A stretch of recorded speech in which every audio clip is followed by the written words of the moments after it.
Yes, indeed. Thank you so much, Ewan. Now, she's fresh off the 2014 Sunday Times Literary Awards, and she's been nominated for the Fiction Prize for her international best-selling book, Shining Girls. Also, I just learned the University of Johannesburg Prize, which is an esteemed prize that any writer can get.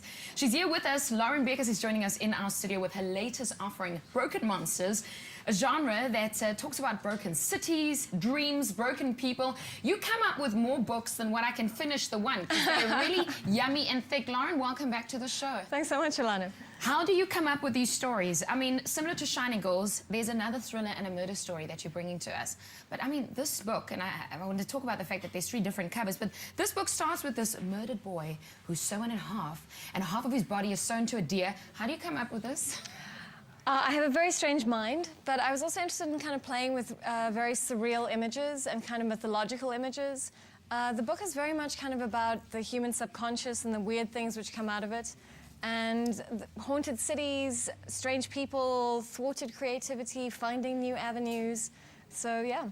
For all of us with busy minds, it definitely keeps us busy in terms of the characters. 5 different characters that these murders are circulated around. I mean, there's the aspect of homelessness and instability. How do you find these personalities? I mean, you say you've got a busy mind and you come up with these ideas, but how do you create characters around a story that's not true? Well, I interview a lot of real people. I hang out with Detroit homicide detectives. I worked in a soup kitchen for the day. And to really get that personal perspective on kind of homelessness in Detroit, I hang out with artists. I went to dodgy secret underground parties in Eastern Market and danced till 6 a.m. because that was totally part of the research. Yes. And went and looked at old abandoned buildings and everything that Detroit is known for. But Detroit is known for kind of death and ruin. But actually the city has such a vibrancy in her life. It was a very exciting place to be. You're vibrant, and I mean, we love having you here because you're one of the women that I look up to. I really do. You do amazing stuff. I mean, now I'm learning that the adaptation of Zoo City for South African producer Helena Spring, and also talks of Leonardo DiCaprio. Are your books optioned for movies? My books do get optioned. Zoo City and The Shining Girls have both been optioned, which means that they might take anywhere between 1 year and 10 years to make, depending on how long it takes to raise millions of dollars. Is it hard as a writer to put all this creative work into a book and what it's meant for, and then having to hand it over for someone to make a movie of it?